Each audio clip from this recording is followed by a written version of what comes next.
وەختتان وەخێر خەڵکە کوردەوار و میدوارم لە هەر کوێ هەن ساق و سەلامەت بن. ئاخێزە کوردەوارە سەربەخۆ لە توولە ساڵانە ڕابردوو گەرەکی بوو بە سرنجەی ئێوە بە دیبەیتەکانی ڕابکێشێتە سەر ئارکیۆتایپەکان کۆهن ئولگووە تاریخیەکانە ئێوە تا بتوانێت لەم ڕێگە مەسیرە دروستە ئینسانە کوردی وە سەرزەمینە کوردەوار مشخص بکات. ئەو مەسیرەوە پۆشیاگەوە ئمڕۆ لە ژێرە هەجمەوە هێرشە نظام سوڵتەی جەهانی بە هەموو باڵەکانیەوە شاریاگە سۆ لە ئینسانە کوردی و ئینسانە کوردی تووشە سەر لێ شێواوی بووکە. و من لە توو لەم ساڵانە گەرەکم بوو ئێوە عادەت بدەم بە پرسیارکردن و ئێوە عادەت بدەم بەوەی کە سرنجە بدەن لە خوو خصلەتە خۆتانە. بزانن ئەوەی کە من دوێنێ هاتم دوو دیبەیتە ناکاملم کرد سەبارەت بە جەنگ و سۆڵح یان شەڕ و ئاشتیە لەۆن تۆڵستۆی و بەحسە کاراکتەرێکم کرد بە ناوە کۆنت پێر بۆزۆخۆف و بەشێکی بچووک لە زەوایای شخصیەتە ئینسانم لەم ڕۆمانە بەحس کرد بۆ خاتریەوە بوو کە ئێوە بزانن ئینسانە جدید و ئینسانێکە لە ژێرە هەجمەیە ڕەوایەتە جەهانیە نێئۆلیبرالیزمان خەریکە زەندگیەکات ئەنچێ کە تەی کردگە و ئەو مەسیرە کە بڕیگێسی مەسیرێک نییە کە نەناسریاک بێت یا اتفاقێکی تازە و سرفەن تازە کەوتوێت، بەڵکو سووەرە ئینقیاد لە حاڵەتێک و بە حاڵەتێکی تر دەرهاتکە و ئەمانە هێشتا کە هێشتا سوارن لەسرە ئوستورەکان میتەکان و ئەفسانەکان گوزەشتە. بزانن بۆ ئێمە لە ناوە دیبەیتەکانمانە بارها چوینە سەر یەهودیەت، هاتینە سەر مەسیحیەت، هاتینە سەر ئیسلام، هاتینە سەر عیرفان و ئەمانەمانە بەحس کرد. ئەلبەتە بۆ مخاتەبێک کە معمولەن لە دنیای ئەمڕۆ تووشە ئەم سەر لێ شێواویە بووگە قابل دەرک و فەهم نییە و نافەهمێت کە ئەم دەسەڵاتە جەهانی ئەمڕۆ کە دانریاگە ئیمتدادە هەمان خوێندنەوەی تاریخیەکە لە ئەدیانە ئیبراهیمی کە بە گوێرەی مەناتقێکە کۆچی ئەدەن تاموبووکەی و ڕنگوبووکەی ئەگۆڕن. بزان مثالێک بدەم. ئێوە ئەگەر ئەناجیل بخوێننەوە لە ناو ئەناجیلە بەشێک هەست کە گویا یەهودیان فارسیان یەهودیانە فارسی ئەوانەی وافرە مەسیحیان ئەزیەت ئەکرد ڕوئەکەن لە مەسیح و ئێژن نەزەرت لەبارەی تەلاقدانە ژن چییە؟ مەسیح ئێژێ پەیوەندێک کە خوا بەستگێسی ناوێت بیپچڕی کەواتە لە نەزەرە مەسیح و تەلاق مەوجود نییە. بەڵام ئێژن ئەی چۆن ئێمە تەلاقمان هەست؟ ئێژێ ئەمە ئیجتیهادێک بوو کە مەسیح موسا کردی بۆ ئێوەی بەنی ئیسرائیل، چون مردمانێکی سنگدڵن، دڵتان لە سەنگە، بۆیە بە ئێوە مەجالیدا کە ئێوە تەلاق بن. لێم دوان لە داستانە مەسیحیەتە تۆ ئەوێنی کە پلۆس ئێژێ ئەسڵەن مەسیحیەت بۆ جوولەکە نەهاتکە و جوولەکە مەجبور نییە بێتەوە مەسیحی و بەڵکو مەسیحیەت بۆ مابەقیێ مردمانە فەقیرە جەهان هاتکە. مەفهومە مستەزعاف و ئستەزعاف مەفهومێکە کە یەهودیەت دروستی کردەگە و یەهودیەت بۆ خاتری ئەمەی کە بتوانێت یارمەتی ئەمپراتورە ڕۆم بدات دینە مەسیحی لەسەر ئستەزعاف دانێت. هەمان مەفهومێکە لێو دوا لە ئیسلامیشە بەکار ئەبرێت و ئەساسە دەستگاه ئیمپراتوریەتە ڕۆم و عەزەمەتە ئەم ئیمپراتوریەتە بە ئیستلاح بەمە ئێشێ بمێنێت. و ئەمما یەک نوکتەی فرە مهم وانەگرا لە ئاخێزە کوردەوارە سەربەخۆ وتمان ئێمە ئاغازە نابودیمان، ئاغاز و گۆڕانە خوو شوناسمان لە 300 ساڵە پێشەوە دەسی پێکرد. ئێمە وتمان ئەدیانە ئیبراهیمی و ئەندێشەی ئەدیانە ئیبراهیمی تقریبەن لە 300 ساڵە پێشەوە بە شێوەی تەکیە و خانەقا وعرفان هاتە سەرزەمینە ئەمە سەبقەیەکی تاریخی هەز نەوەی کە ئیدعایەک بێ سرفەن ئیدعا کریا بێت یا ئەوەی کە چون ئێمە حەزی پێ ئەەکەین وا قسە ئەەکەین بزانن ئەم ئیسلامە کە بە باوەڕە ئێمە دەستگاهە سوڵتەیە ئەدیانە ئیبراهیمی دروستیەکە یعنی مشخەسەن کنیساوە کلیسە دروستیەکە بۆ بەستە زیاتر دەسەڵاتە سیاسیە خۆی بە مەجموعەیەکی زیاتر لەم جیهانە و بە مەجموعەیەکی زیاتر لە ئینسانەکە بەڵام بۆ کە تێتە سەرزەمینە کوردەوار کە ئێژم لە ئەمانە و حتا مەدیتەرانە بۆ ئەم ئومەتە کوردیە کە لە تەوایف و لە هۆز و خێڵە جۆرا و جۆر و زمانە جۆرا و جۆر دروست بکەن بۆ لەگرا یە اتفاقێکە کەفێ کە مەجبور ئەوێت جوولەکە شێوەیەکی تر لە دینە ئیسلام ئێرائەبدا نە ئەو شێوەکە لە ناوە عەرەبا جێبەجێیەکە بەڵکو شێوەیەکی تر لە سەرزەمینە ئێمە اتفاقەکە بۆچی ئەم بەشی عرفانیە کە ئیستە ئەم بەشی عرفانیە بە عنوانە عرفانە فارسی ئێرانی بەحسەکرێ عرفانێکە لە ئەبوو سەعیدە بەلخەیرۆ دەست پێکات و ئەگات بە مەولانە ببەخشن لە غەزالی و دەست پێکات دەگات بە مەولانە بۆ بە سوورەتە شەریعەتی نایەتەگرا و ئەو شتەی کە پێ ئێژن زەخایرە ئەدەبیاتە فارسی شعرای گەورە و متەفەکرینە گەورەیە فارس لا ئێرانی نە فارس ئێرانی کە ئێمە معتەقدین بەشێکی فرە لەمە ئەوڵەن ئێمە زوانێکمان بەناوی فارسی نییە و ئەم زوانە جوولەکە سازە بەڵێ ئێمە زوانێکمان هەست بەناوت دەری کە کاملەن تەکەم فارسیە فەرقەکە ئاسمان تا زەمین فەرقەکە ئەوەنە دەریتە کە فارسیە فەرقەکە کە کرمانجیتە کە فارسیە فەرقەکە یعنی زمانێک کە ئەفغانستان و تاجیکستان قسەی پێەکە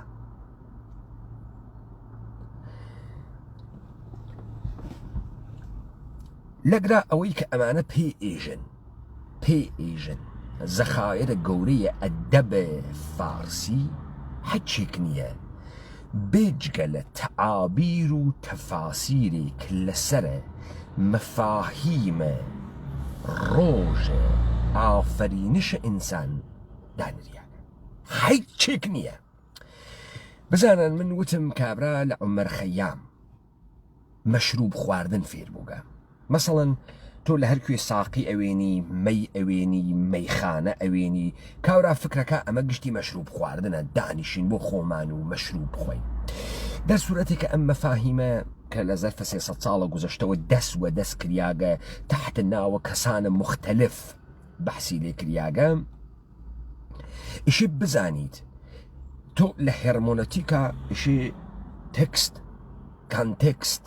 ئینتەرتێکستوالەتی تەمامە ئەم شتانەی کە لە هێرمۆنەتیکە هەستۆ ئیشێ بیزانی تا بفەهمیت ئەم هێرمۆنەتیکە کە لە ئیسلام دریاگە بۆ دریاگە و ئەم شتێکە تحت ناوە مەفاهیمە ئەدەبی و زەخائرە ئەدەبی و گەنجە ئەدەبیە فارسی عرفانی ئیسلامی مەوجودە بۆ تەکە عەرەبا فەرقەکە بۆ ئەم عرفانە کە لە سەرزەمینە کوردەوارە هات کە لە 300 ساڵە ڕابردوو لە شوعەبە مختلفە منشق ئەوێت سۆهرەوەردیە و قادریە و نەقشبەندیە و عودویە و حەیدەریە و نعمەتیە و ئەنواوە ئەقسامەیەکان نعمەت اللهیە و بابیە و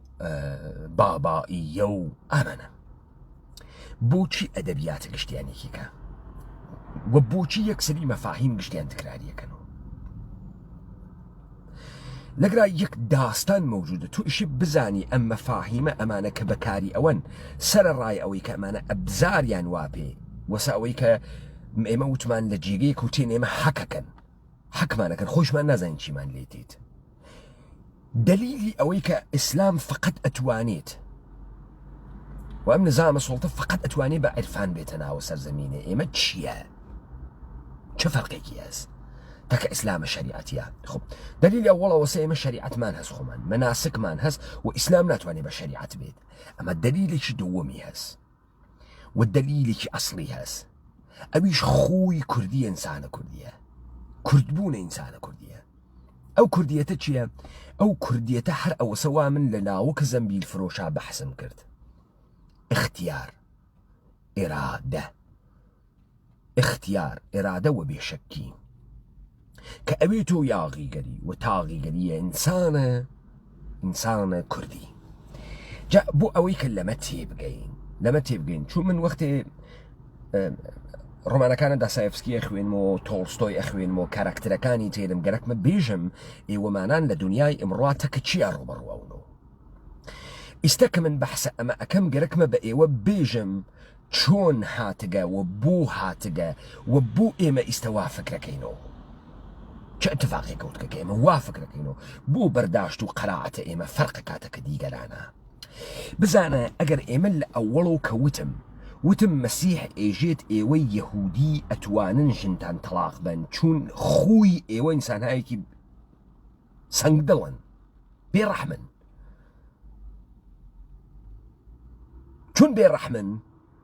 موسای پێغەمبەرە ئێوە خۆی ئیجتیهادی کرد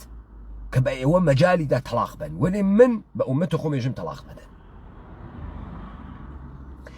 ئەگەر تۆ ئەم خوە لە نەزەر بگری ئەوجا خوی عەرەب تەکە خوی ئێمە فەرقەکە ئایستا ئەمە ئێژم من ئەگەر واسە ئەو وەخت ئەفەهمیت ئەوەی کە جوولەکەس و دەستگاه سوڵتەس کە کورد خاس ئەناسێ و کوردیەت خاس ئەناسێ ئەزانێ ئەو ئیسلامەکە بۆ عەرەبی ئەوات ناتوانێ بۆ ئێمەی بێرێت و ناتوانێ ئەو جۆرە کە سوڵتە لەسەر عەرەب ئێشێ بکات بێت لەسەر ئێمەیش بکات. لەذا بۆ ئێمە خوێندنەوەیەکی تر تێرێت. بزانە یەمەتنێتێت بە ناوی مصحەفی قورئان بە ناوە کۆڵەکە و تەکستە ئەوڵ یعنی تووەکەی ئیسلام. بەڵام ئەم ئیسلامە لە پڕێکا بە متونە مختلف ئەوێت و دارێکی گەورە. یەک ئایە لە قورئان دەیان تەفاسیری لێکرێت و ئەساسە ئەم تەفاسیرانە تەبدیل ئەوێت بە خانش جۆرا و جۆر و تعبیر جۆرا و جۆر تا ئەتوانێت بە گوێرەی خوی هەر مەردمێک بێریتیانە ژێرە چەتر ڕەوایەتە مشتەرەک کە ئەم ڕەوایەتە مشتەرەکە ئەساسی وا لەکوێ. خۆ من ئێستا گەرەکمە ئەمە بکەمەوە بۆ ئێوە تا ئێوە بفەهمن ئەمانە ڕەبتیان هەست بە یەکتری دیبەیتەکانە ئاخێزە کوردەوارە سەربەخۆ دانە بەدانیان بۆ تۆ واجبە گوێ بدەی تا اتفاقی لە توا بکەفێ تا تۆ بفەهمی وایتە کوێ ئەم دنیا بفەهمی خۆتکەی بفەهمی کۆهن ئولگووەکانە کەیس بفەهمی داستانە لاوەکە زەمبیل فرۆش بۆ ئەوەی حاجی شەریف ئێژێتی فەرقە کاتەکە فەقیە تەیرانە و بۆ ئەوەی حاجی شەریف لە کوردی و لە حەقیقەتەکە نزیکترە تا ئەوەی فەقیە تەیرانێژێتی. تو ئیشی بفەهمی تەلاشێک کە نظامە سوڵتە ئەیکات تەلاشێک کە کلیسا و کلیسە بۆ دەسەڵاتە خۆی ئەیکات چۆن زیرەکانە ماهرانە بە ئەسرارێک و کە هەسی بە سڕ مەگوویەک و کە هەسی ئەتوانێت بێت و ئێمەمانان بەنجکات دەست بەسەر سەرزەمینمانەوە بگرێت دەست بەسەر وجودمانەوە بگرێت و کۆنتڕۆڵمانکە. بزانن من مطمئنم ئێوە ئەکسەرەنتان لە گۆرانیە ئەمتانە بیستگە ئەژێ کاشکای ڕۆژ ئەزەڵ نەبواوی بە یاورم نەبواوی بە باعیس دڵەکەی خەمباورم بیستگتانە دروستە کاشکای ڕۆژ ئەزەڵ نەبواوی بە یاورم نەبواوی بە باعیس دڵەکەی خەمباورم. یا مەسەڵەن ئێژێت و هەر حاڵێک بوو شەو بەڕۆ بەروون ئەی خوا سام مەرگی سەحر چێشکە و هەر حاڵێک بۆ شەو بەڕۆ بەروون ئەی خوا سام مەرگی سەحر چێشکە. ئەمیشتانە بیستگەیت ڕوانیە لە گۆرانیە مەوجودە لە دەیان گۆرانیە توانن بێژنی.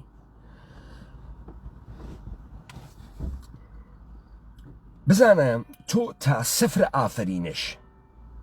ئافرینشە ئەدیانە ئیبراهیمی نەزانی هیچ کام لەم شعرانە بۆ تۆ معنای نییە. بهترین حاڵەت تۆ ئەیوەیتە ناوە ارتباتە عاشقانەیە پیاگی بۆ ژنی دەرسوێتەکە ئەسڵەن وانیە. بزانن تۆ گەرەکتە مێژووی کورت بکێشیتە دەرەوە ئیشی بچیتە ناوە ئەدەبیاتە شەفاهی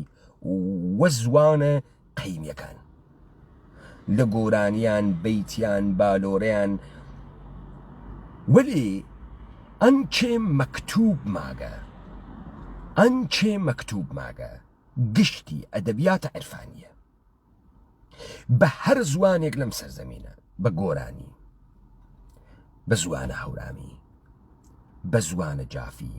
بە زوانە یەدیشە جوولەکە نویسە فارسی، بە زوانە دەری ئەنچێ کە پرتۆک بە جێماگە عرفانە. ئەمە فەرق ئەمە عرفانە چییە؟ ئیستە ئەمە بۆ ئێوە معنی بکەمەوە. کاشکاوی ڕۆژ ئەزەڵ نەبووای بە یارم، ڕۆژە ئەزەڵ کامە ڕۆژە؟ ئەو ڕۆژەسە وا ئینسان دروست ئەکرێت و بە ڕەوایەتە ئیسلامی و بە ڕەوایەتە مەسیحی وا لە ئاسمانگا مەلەکوتە ئاسمانگا وا لە باغە بەهەشتا باغە ئێرەما. بە ڕەوایەتە مەسیحی ئینسان مێوەی سێو ئەخوا، بە ڕەوایەتە ئیسلامی گەنم ئەخوا. ئەمما بە ڕەوایەتە جوولەکە فەرقەکە. بە ڕەوایەتە جوولەکە ئینسان وا لە باغە عەدەنە، باغە عەدەن وا لە سەرزەمینە کوردەوارە کە ڕووبار فراتیش بەلایەوە ڕەدەوێت. و میوەیە مەمنوعە ئەخوا. وەلەگرا شەیتان لە جنس مار کە نەمادە شەهوەتە، نەمادە عەقڵە، نەمادە ئاگاهیە، وەسوەسە ئەکرێت حەوا ئادەم وەسوەسە ئەکا و ئەمانە ئەیخوێن. لەگرا یەک داستان مەوجودە، یعنی لەگرا یەکسری سوعال دروزەوێ. خوا قەولی لە ئادەم سەند وتی لەم میوەیە مەمنوعە نەخۆی، نەیخۆیت بەڤەز نەیخۆی، نابوودە ئەکەم. گەلێ 4 ساعتی پێ نەچوو ئادەم هات لەم میوە خواردی. دێ ئەمە نیشان ئەدا خوا بێدەسەڵاتە، خوا بێ تەدبیرە، خوا نەیزانی ئادەم سەرکێشە و سەرکێشی ئەکات. سابتیشی کرد ئادەم 2 دقیقە خوا چاوی لێ هەڵگرت فەورەن بەرخەلافە خوا عەمەڵی کرد. وەلذا خوا هەڵ ئەگەڕێت و ئادەم عقوبەت ئەدا لەسەر قسەی خۆشی ناوێسێت، نابودی ناکە، بەڵکە عەزابی ئەدات بە سوورەتە هوبوت، دەری ئەکا لە باغە بەهەشت. وەلێ لە مەسیحیەت و لە ئیسلامە هوبوتەکە. لەگرا پەیمانە دووەم دەست پێەکە. ئینسان پەیمانە ئەوەڵ لە بێخەبەریە لەخوا ئەشکێنیت، وەختی ئاگاه نییە، وەختێ مەلەکە. من مەلەک بوودەم و فردەوسە بەرینجاویم بود، ئەشکێنیت. پەیمانە دووەم لەکوێ ئەوەسێت؟ وەختێ خوا گەلێکی هوبوتی پێ بکاوە بیهێنێتە سەرزەوی. ئەو وەختە کەیە؟ ئەو ڕۆژەسە وا سەحەرەکە ئیستە بەحسم کرد. سەحەرە ئەو ڕۆژە، سەحەرە هوبوتە. کاشکاوی ڕۆژ ئەزەڵ نەبووای وە یارم. منزوری کێز؟ منزوری خواست. نەبووای وە باعیس دڵەکەی خەمباورم، یعنی تۆ بعد هوبوت ئەدەی وە فراغ دروست ئەەکەی. جا ئێستا من تێمە سەرم قەناعەتەکە ئەمە لەکوێ معنی پێیا ئەکاتەوە. یا ئەمشەو تاوەڕۆ، ئەمشەو بە هەر حاڵ شەو بەڕۆ بەرون، ئەی خوا سام مەرگی سەحەر چێشکە. من هەر جۆرێک بێ وەم حاڵە کەسیفەمە کە قەرارە سوحا هوبوت کەم و لە باغە بەهەشت و لە دانیشتنە کەنارە خوا دوورۆ بوومەوە، ئەم شەوەت ئەبێ بە ڕۆژ. ئەی خوا سام مەرگی سەحەر چێشکەرۆن کە تەلیعەی ڕۆژ دەسی پێ کرد، کە تەلەلۆ خۆر هاتە دەرەوە. چی بکەم؟ چون ئەزانم محکومم بەم سەفەرە، محکومم بەم هوبوتە، محکومم بەم دووری کەوتنە. خۆ تۆ ئەمە نەفەهمی نەزانیت لەم شعرە مەولەویە تێناگەی و هەر حاڵێ بۆ شەو بەڕۆ بەرون ئەی خوا سامەرگێ سەحەر چێشکەرەوە ئەلبەتە تۆ ئەتوانی عاشقە کەنیشکێوی دەفراقم کەنیشکە هەڵخەیت و دا بەیانی وەلی نافهمی ئەی سەحەر چه اتفاقی قەرارە بکەفێ سەحەر چه اتفاقی قەرارە بکەفێ تۆ مەرگە گەرەکە کە بەم فراغە نەگەی کە بەم سەفەرە نەچیت کە نەکەویتە ناوە ئەم هوبوتە لە داستانە ئافرینشە مەسیحیەتە ئینسان گوناحکارە و گوناح ئەزەلی ئەکات فەرمان نابوردارە گوناحکارە وەخوا لە کەفارەی گوناح ئەزەلیە ئینسان کوڕە خۆی ئەهێنێرێتە سەر زەوی خوێنە خۆی بەسەرسەری بە ئەڕژێنیت تا کەفارە بدات ئینسان مەوجودێکی خاتیە مەوجودێکی گوناحکارە مەوجودێکی زەعیفە وەلەذا مەسیح تێت کە ئینسان ئازاد بکات خوا ئەم بەها ئەدات تەلاش مەسیحیەت ئەمەسە کە لە ئینسان فرشتە دروستکە کە لە ئینسان فرشتە دروستکە و مەسیح تەنیا ئینسانێکە کە بێ ئینسان بوو و گوناحی نەکرد هیچ گوناحێکی نەکرد بۆیە محوەرە گوناح لە مەسیحیەتە کۆڵەکەی ئەسڵیە وەخوا تێت بۆ ئەمە پاکی کات و دەستگاهە ئێلاهیاتیە مەسیحی لەسەر باوەڕە بە ماجەرایە مەسیح دانریاکە هەچێکی تر نییە تۆ باوەڕ بکە بە مەسیح تۆ مەسیحیت و گوناح ئەزەلیت بەخشیاگە گوناح ئەزەلیت بەخشیاگە ئەمما فرق فيما بين إنسان وفرشتة چییە ئالەگرا خیلی مهمە تۆ ئیشی ئەمە بفەهمی کە ئەمانە لە ارتباط تێکستی و داستانی تەکی یەکتریە چه تەفاوتی تەکی یەکتریەکەن چه فەرقێکیان هەستەکی یەکتریە پس تۆ ئەوێنی گوناح کۆڵەکەی ئەسڵی مەسیحیەتە خروجیەکەی چییە ئینقیاد سڵتەیە بێ قەید و شەرتە دەستگاهە کلیسا وە تەبەقەیە مۆنارشە ئیمپراتوریەتە ڕۆم تەسلیمیەتە مطلقە ئینسانەکان لە دەستیانە مطیع بوون و فەرمانبورداری بوون تەلاشێک ئینسان ئێشی بیکا بێتەوە فرشتە فرشتە چکارەز فرشتە مطیع و فەرمانبەرە تۆ لە قورئانە ئیسلامە چی ئەوێنیت لە قەستە خوددا بۆ دروستکردنە ئینسانە ئەوێنین مەلایکە لە خوا پرسن گەرەکتە ئینسانێ دروستکەی خوێن بڕژێنێ و فەسادکە خوا جوابیان ئەداتەوە ئیژی من شتێک ئەزانم کە ئێوە نازانن من شتێک ئەزانم کە ئێوە نازانن ئینسان یتفاوتێکە کاتێک ئەمە هەمە گشتی ئوستورەی ئافرینشە ئەدیانە مەسیح یەهودیە کە لە دڵی و قدرەت سیاسی تێتە دەرەوە ئەندیشەی سیاسی تێتە دەرەوە تەوەجۆکەن ئەنچە تۆ پێژی متونە عەزیمە زەخائرە گەنجینەیە فارسی گشتی تەفسیرە ئەم داستانە ئافرینشەسە ئیستا من دانە بەدانێژم مەفاهیمەکەی کامەسە لە سەفەر و لە ساقی و لە مەی و لە مەیخانەوە دووگانەیە مەیخانە و کەعبە مەیخانە و مزگەوت خەرابات و مزگەوت خەرابات و کەعبە خەرابات و دەیر متتەزادەکانە یەکتری دووگانەیە ڕند و زاهد ئەمانە کێن ڕند کێ زاهد کێس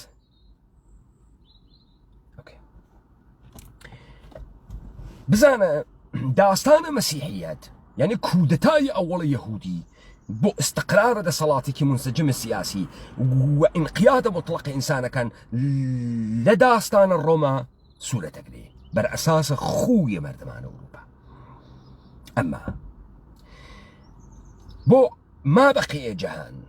ما بەقیە جەهانێکە بەشێکی فرە لە کوردەوار ئەگرێتەوە کە عەرەبی واتیە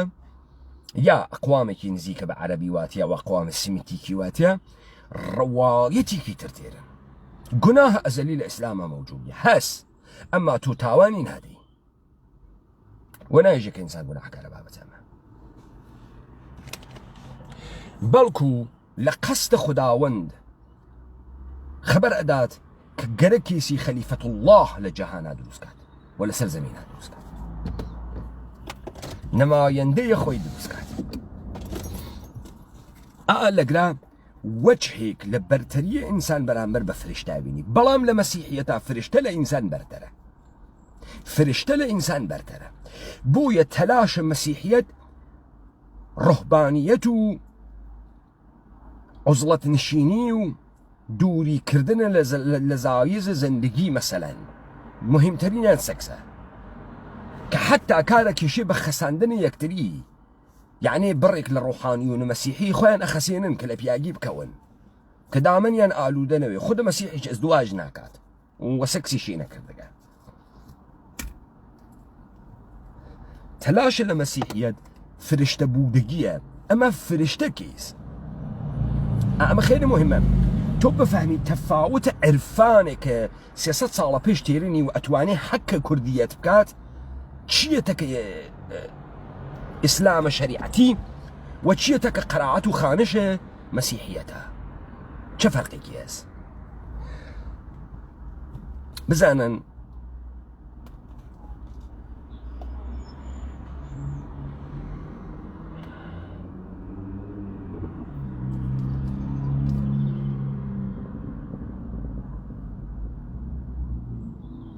إما أسماء الجلالة ما نهس وأسماء الجمال ما نهس يعني لم عرفاني جولك سازي سرزمين إما إجن جهن تجلية أسماء حسناي خداوند أسماء حسنى أبيتو دو بش أسماء جلالي وبش أسماء جمالي لجلالي كان الملك قدوس عزيز جبار متكبر أعلى عزيم باطن كبير جليل متين سمد متعال غني ذو الجلال رقيب قهار قاهر مقتدر قوي حسيب قابض حكم العدل أمانة أسماء جلالي أما أسماء جمالي أسماء جمالي رب سلامة مؤمنة زاهرة مجيدة نورة حية رحمانة رحيمة كريمة غفارة غفورة ودودة رؤوفة حليمة برة صبورة واسعة خالقة مصورة رزاقة وهابة فتاحة باسطة معزة لطيفة معدة محية جامعة نافعة هادية وبديعة وإلا ما شاء الله. خب فرشتة چون خوێنینیە چون ئاگاهینیە فرشتە فقط ئەسماء جەلالەی خوا ئەوێنیت ئەوەی کە بە سفەتە قەهریەی خواتیت جەبارە متەکەبرە قەهارە فرشتە فقط ئەو سوویە لە خوا ئەوێنی ئەمما ناتوانێت سوویە جەمالەی خوا بوێنیت ناتوانێت فقط ئینسانە کە ئەتوانێت سوویە جەمالەی خوا بوێنیت رحيم ويت رحمن ويت كريم ويت غفور ويت فقط إنسان أتواني بوينيت أقال لك مقام إنسان لما قام فرشتة برترة چون فرشتة مطلقة وفقط أسماء قدرة مند مقتدر خوا بوينيت اقتدار مطلق خوا بوينيت قهري أبينيت قهاري أبينيت ولكي أتوانيت رؤوفي أخوا بيونيت صبوري أخوا بيونيت رحيمي أخوا بيونيت كريمي أخوا بيونيت فقط إنسان أتواني بيونيت بو خاطري أمسك أخوا إشي إنسان دروسكا وأخوا آقاها لميك إنسان بيمان يك أشكينيت إشي بيشكينيت تاخوا بتوانيت إنسان لبين نوات بيشي وخشيت كريمي شويت أعلق راسك بوجود إنسان أسماء جمالي إخوة معنا بياكا كأتواني غفور وي كأتواني رحيم وي كأتواني الرحمن وي ولذا أم بشري إشي بتواني خاتي شويت تا كريمي إخوة معنا بياكا لقاتو شعر كان خيام مثلا أمينيت تەوەژۆکەن پس لەگرا تۆ ئەوێنیت زاهد تۆ لەم ئەدەبیاتە ئەیوێنیت مەوجودە بەناو ئەدەبیاتە عەزیمە فارسی چوزانم یەدیش جوولەکە زاهد منزور فرشتەس زاهد منزور شەیتانە شەیتانێک کە پێی ئەژن مەلەک المەوەحەدین شەیتانێک کە فەقەت خەشیەتە خوا ئەوێنیت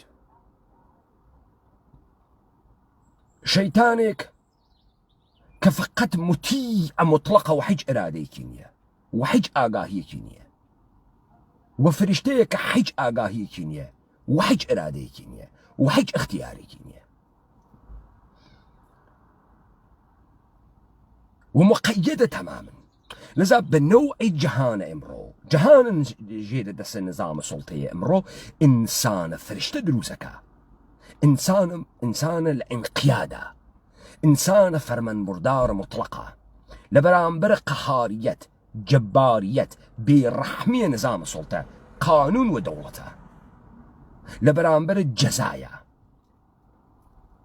كي جركا انسان فرشته جركا تو ئەگەر ئەم تعبیرە نەفەهمی ئەو وەختە نازانیت دۆلۆخۆف بۆچی لە ڕۆمانە جەنگ و سوڵحا دەرەکەوێت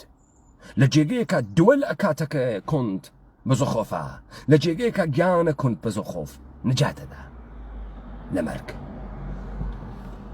خۆ تا ئەگرا گەینە ئەم داستانە ئیستە من تێمە سەرم مەسائلێکی تر کە مەترەحی کەم تا ئێمە بفەهمین حتا لەم حەکەی کە لە ئێمە کردیان بس تو اويني ام جورة قراعتي كمن وتم اسماء الجمال واسماء فلان وجلال وامانه فقط لسر زمين كردوارا ام اتفاق اكفي ام خانش لاسلام اكريد لاديان ابراهيمي اكريد وخد جولك ايكات شون ازاني اما بتبع مردم اخوه بخويا ام مردم اخوه اتواني حكيانكا شون استقالك لا انسان برتريك بياكا نسبة بفرشته يبرتريك بياكا نسبة بفرشته وأم تفاوته وأم فرق أكاتك مسيحيته استبقى بين سرى أم أدبياته كدان رياغ أبو إما مثال بيرم بس من دو شعر قراني متبو إيوه بخاطري ويفوتم أكثريته إيوه بيستقدانا أويك وهر حاله بو شو بروبرون اي خوا سامرقس عرچش كرون يا اويك ايجيت كاشكاي روج ازل نبواي بيارم نبواي بباعث لكي خمبارم خب ام عرفانا كجولة كتيريت يسر زمين ايما اخرين قراعتي كيكا تشيا نبو جوريك لو حلي اولا جن غزالي بو غزالي بسيار خوا ترس بو وفر الاخوا اترسيا در وحلي أول أمانة فقط صفات جلالي إخوة أقرن وأترسن الأخوة لذا بشمينة أكن بريانو جانيان أيشيتو عذاب خويان أدنو دائما خويان بقناح كار أزانو قركيان قناح دا شوري لبريانو دائما وانا ناو قريانو شو نويجو تسبيحو برسيتيو زجردان خويانا كچون موجودي كي قناح كارنو قناح أزليان كرقا باك بيتو أما قويا مرحلة أول عرفانه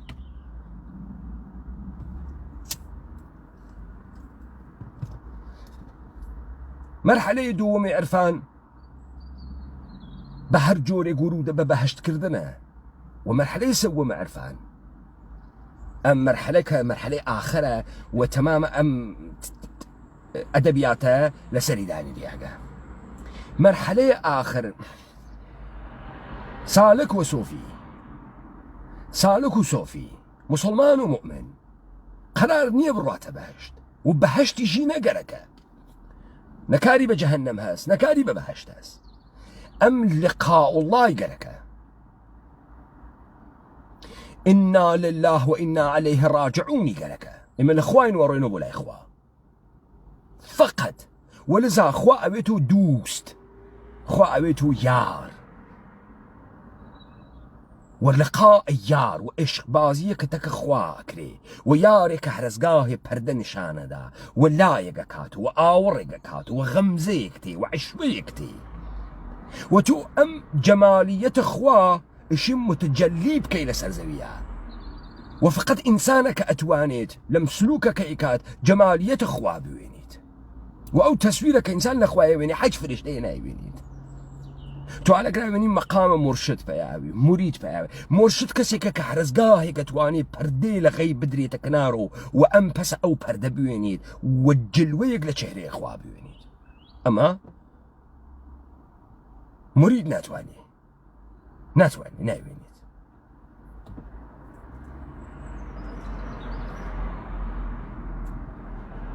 بۆیە ئێشێ تەعسیب بکات بە مرشد تا لە تەریقە مرشد و حاڵەتێک لە نزیکیە بەخوا تەجروبە بکات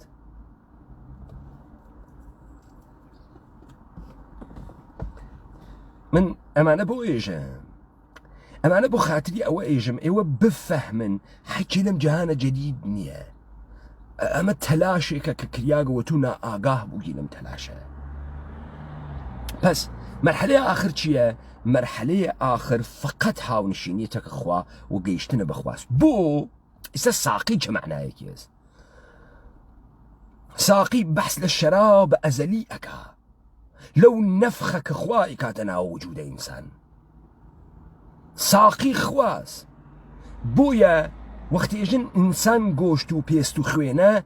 خوێن لەگرا شەراوە ئەزەلیە سوورە عینە شەراو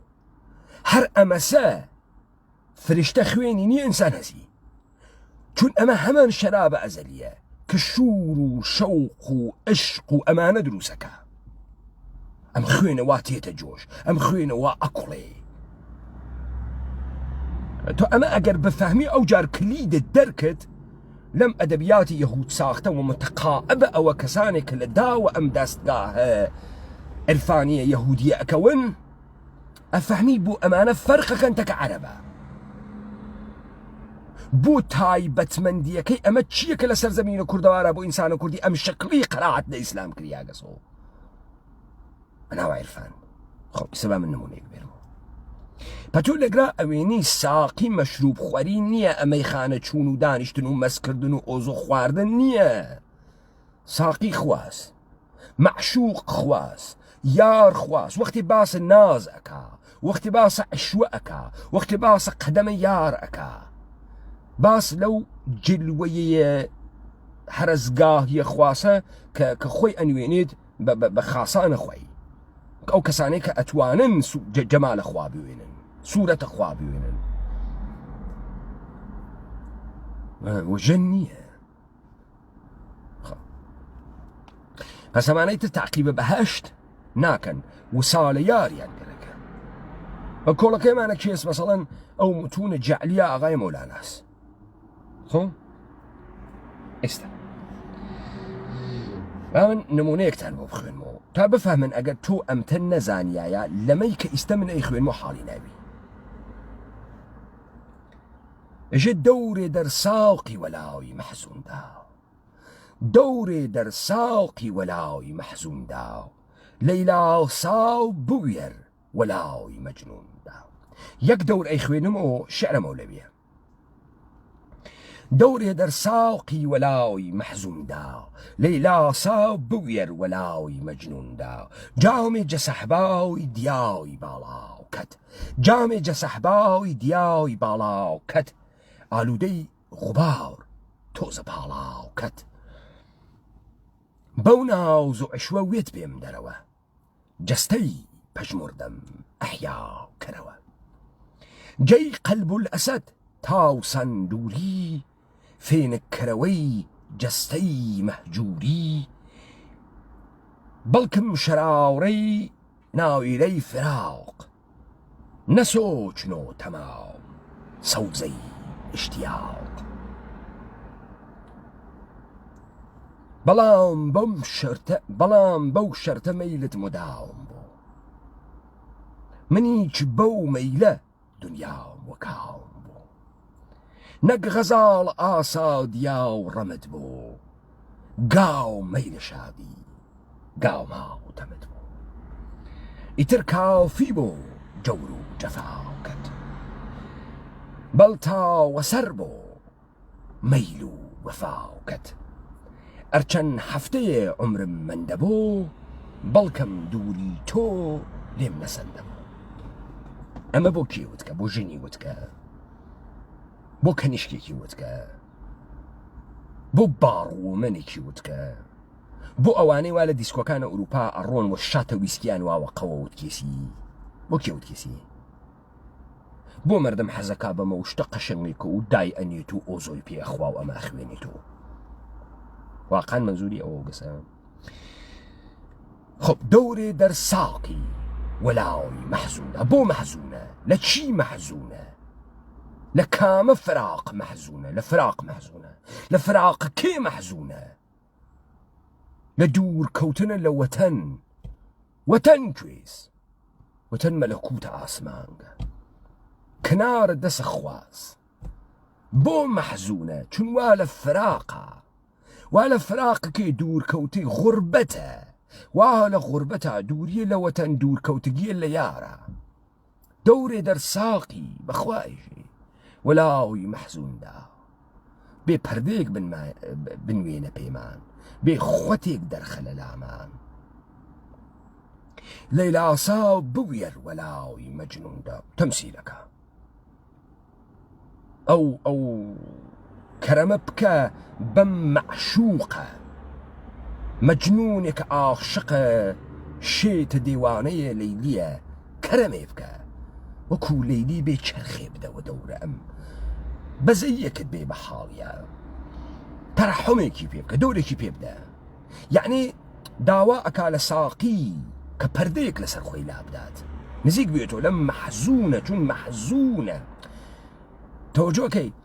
ئەسەن کابرا وەختی تۆ مەحزونە ئەشنەفی بعد ئەم مەحزون ئەچێتە ناو ئەدەبیاتە مەفعولیەت مەی حەڵاڵە بۆ سەهندە و بێخەمان مەستی بێخەم بۆ چی بگرێ خەمان بێخەم لە چی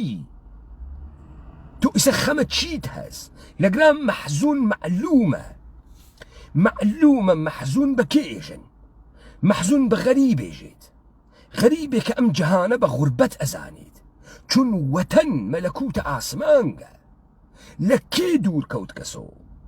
فراقە فراقی کێی هەست فراق خوای هەست فراق یاری هەست فراق دۆستی هەست فراق حەزرەتە دۆستی هەست تۆ وەختێک بەرداشت نەوێت لە مەحزون هەوە کەلەمەکە فڕادە یا کاورا سەر لێ شێواوە سەر لێ شێواوی لەکوێتێت ئەسەن وەختی ئەڕواتە ناو شعر لەکوێتێت لەو جێگە کە خوا گەرەکی بوو ئینسان بخاتە دەرەوە وەختی تووڕە بوو لێ لە باغ بەهشتا دەری کرد ئینسان 400 ساڵ لە دەرگاه بەهشتا سەرگەردان بوو تەکلیفی مشەخەص نەبوو ئەڕواتۆ ناوە باغە بەهشت یا ناڕواتەوە بۆ کوێڕە بێ تەکلیف بوو سەر لێ شێواو بوو تاخوا تەکلیفی مشەخەص کرد و هوبوتی بۆ کرد ئەمانە گەیشتیان تەفسیر و ئوستورەیە ئافەرینشیە ئەدیانە ئیبراهیمین گەشتیان بەڕاستی شیعرەکە ناسکە و شیعرە قەشەنگێکە و فرە قەشەنگە و کانتێکستەکە کانتێکستی ئافەرینشە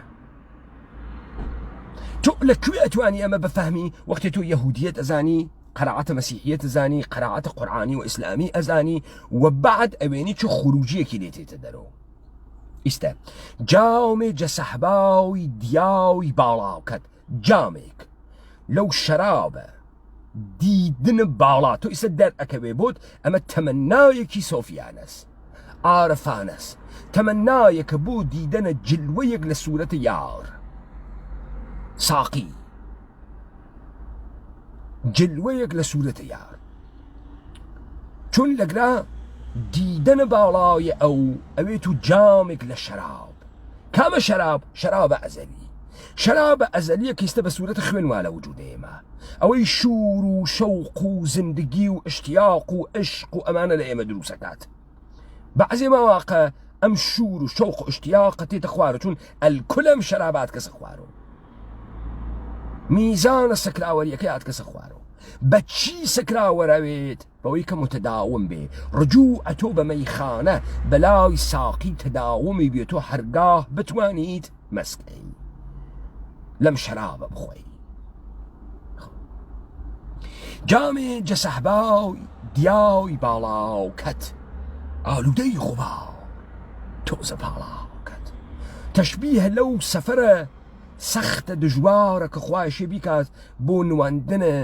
جلوەیەک لە خۆی بە منسانە تۆز هەڵەگرێ لەم سەفەرە لەم ڕێگە ئەو پێکە لەم قەدەمە تێت بەرەو من تێت بێت خۆی بنوێنێ لە من لەم ئشتیاقە لەم حوزنە لەم فراقە کە من هەسم داوای لێکا بێ خۆت بنوێنە بێ تا من بە جامە دیدارە تۆ لەگەڵ تۆزە ئەو کەوشانەی تۆ بیخۆمۆ ئالەگا معنا پێیاکە وەنە هیچ معنایەکی تر پێیا ناکات بەو ناوز و عیشوە وێت پێم دەرەوە بە کامە ناز و عیشوە بەو جوانیە کە لە جەمالە تۆ دەراکەفێ جەستەی پەژموردەم ئەحیا کەرەوە جەستە بۆ پەژموردە بووگە چون تکرار ئەم سکرە نەکریاگەسەوە چون خوێن لە جم و جوڵ کەوتگە چون شەوق خەریکە ئەکوژرێتەوە جەستە خەریکە پەژموردە ئەوێت و ئەم ئیشێ سەر لە نوێ بەم شەرابە دیدارە باڵا دووبارە ئەحیای کاتەوە دووبارە ئەحیای کاتەوە تا دووبارە ئەم جۆشە دەست پێ بکە ئەم خواستە ئەم شورە دەست پێ بکە جەی قەلب الئەسەد تاو ساون دووری قەلب الئەسەد چلەی هاوینە چلەی هاوین ناوە ڕاستە هاوین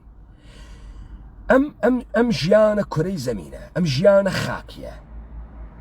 هەروە کە دەیرە خەراباتە و خەراباباودە و کاولستانە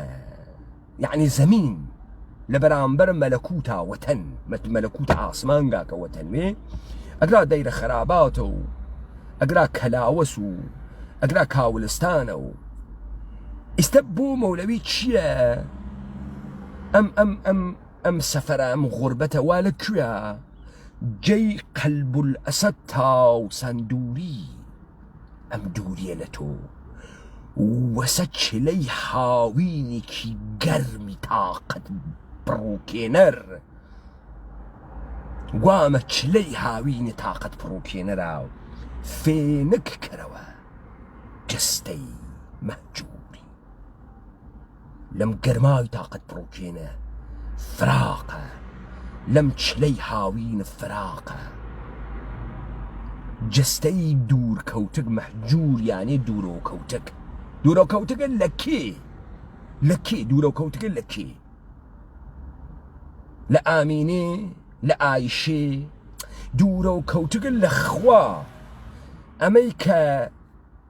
وجودی بە نەفخە خوا دروست بووگە بەشێ لە وجودی خواست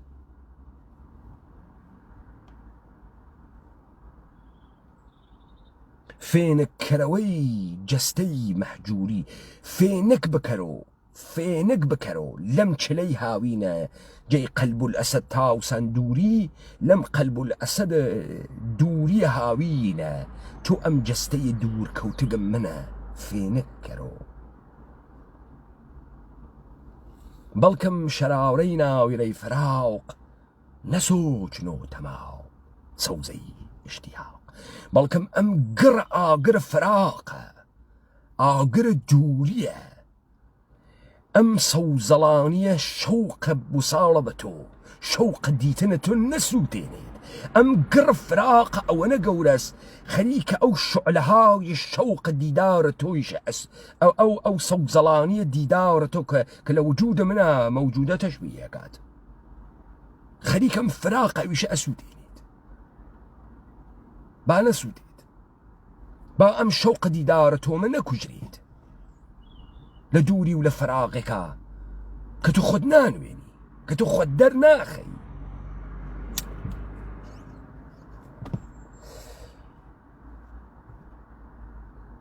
بەڵام بەو شەرتە مەیلت مداوم منیچ بەو مەیلە دنیا بکەم بەڵام بەو شەرتە مەیلت مداوم بوو بەڵام بەو شەرتەی کە دائیمەم کارە بکەی دائم سەردانە منە زەلیل عاشق بکەی دائم جلوەیەک لە خۆت بنوێنیت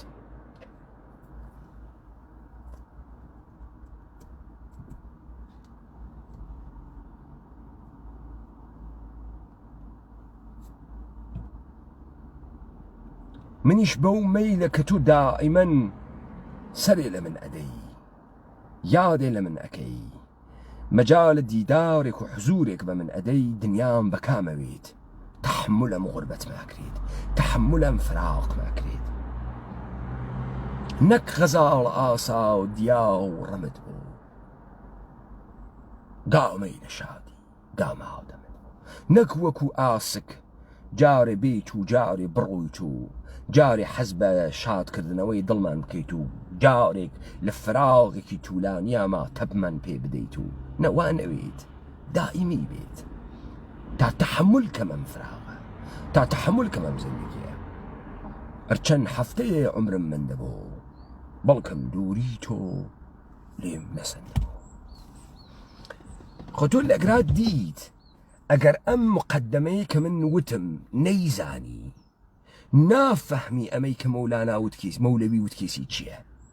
تۆ نافەهمی و هەر حاڵێ بۆ شەو بە ڕۆژ بەرون ئەی خوا ساڵ مەرگێ سەحەر چێشکەرون ئەمە ئیتر شاهکارە ئەدەبی نییە ئەمە ئەو ڕۆژە ئەووەڵە کە هاتکن لەم سەرزەمینە ئێمە کاریان کردگە ئەم تەفسیرەیان هاوردگە داگیانە لەسەری چون ئینسانە کوردی خۆی بە گوناحکار نازانی ئینسانە کوردی ناچێتە ژێرە دامە ئینقیاد جەهانە کوردی ناچوە ژێرە دامە ئینقیاد جەهانە کوردی جەهانە فرشتەوارەگی و متیع بوون و ڕامبوون و ئینقیاد نییە گەورەیە لاوەکە زەمبیل فرۆش وا لاوەی کە لاوەکە زەمبیل فرۆش اختیاری هەست و ئێرادەی هەست و ئەلا ڕەقمە فەرمانە خوا ئەو بۆ هێشتنەوەی ئێرادە و اختیارە خۆی فڕەداتە خوارەوە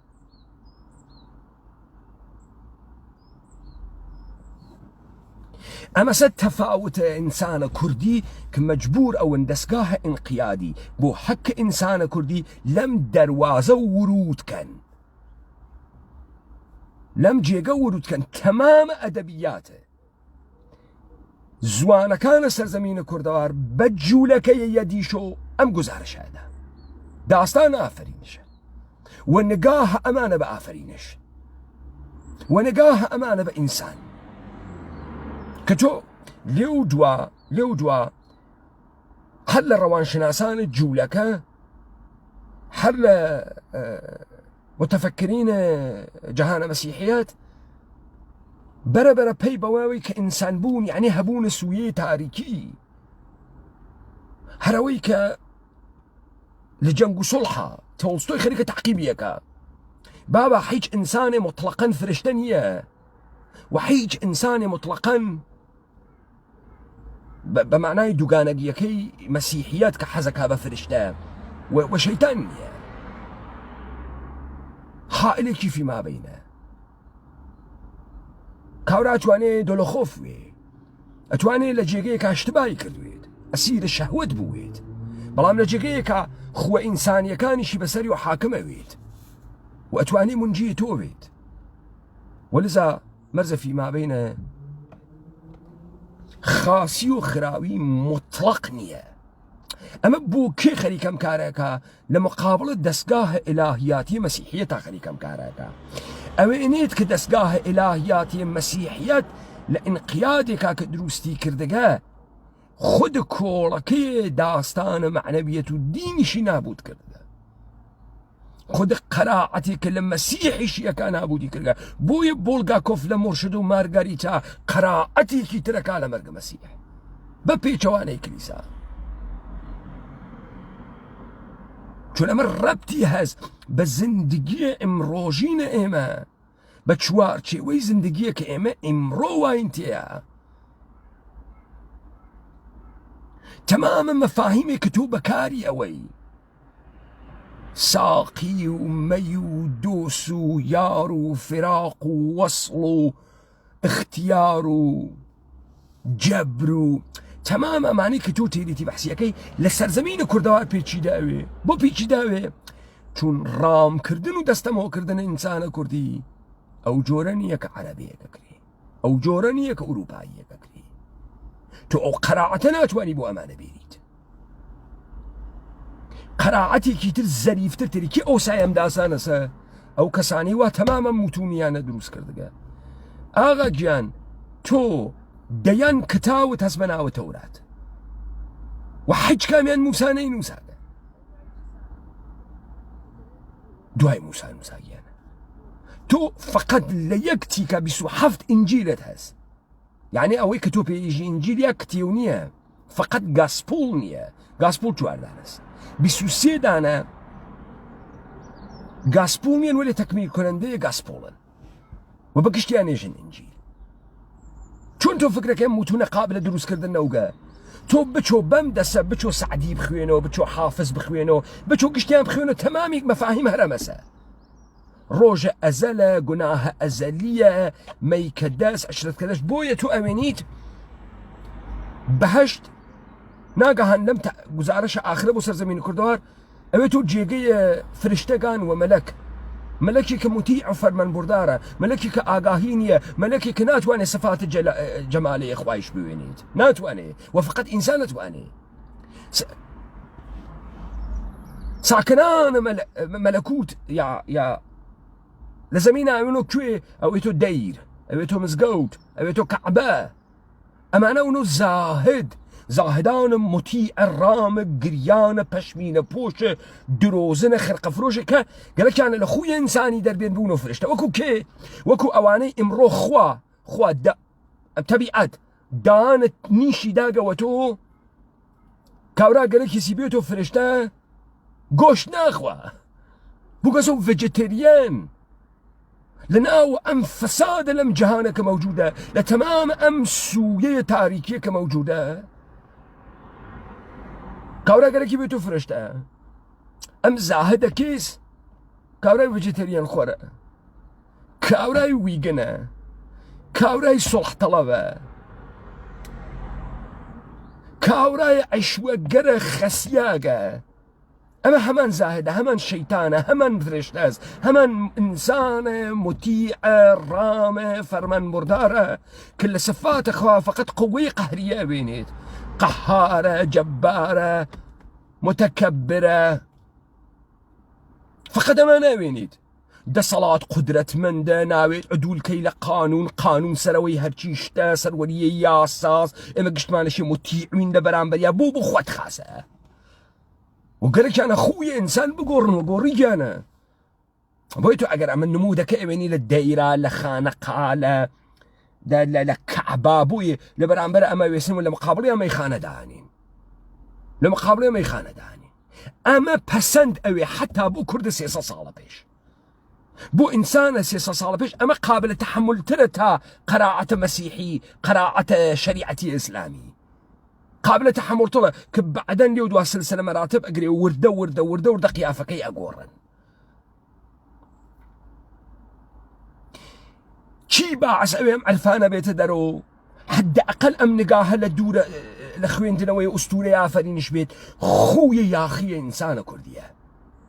إنسان بون إنسان كردية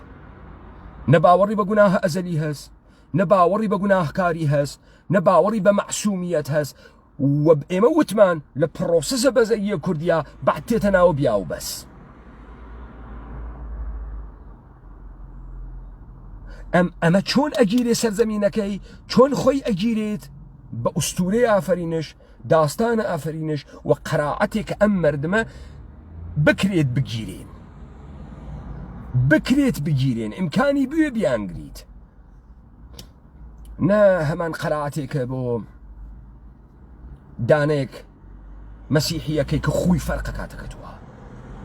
خصلتي تكيتوها فرقك دارشتني تكيتوها فرقك نقاهي نوع مواجه بوني تكي جهانا فرقك تعريفي تكي خويا فرقك دي إما لزرف 300 ساڵە گوزەشتە چیمان پێاتکە بتەورە مطلق لە واقعیەتە خۆمان دوورۆ کەوتینەوە وردە لە انحرافاتە مطلقة وردە ئێمەیان بردە ناوە انقیادە مطلق وإمرو إما حيج گزارشێکمان لە کوهن ئولگووەکان و ئارکیۆتایپەکان نییە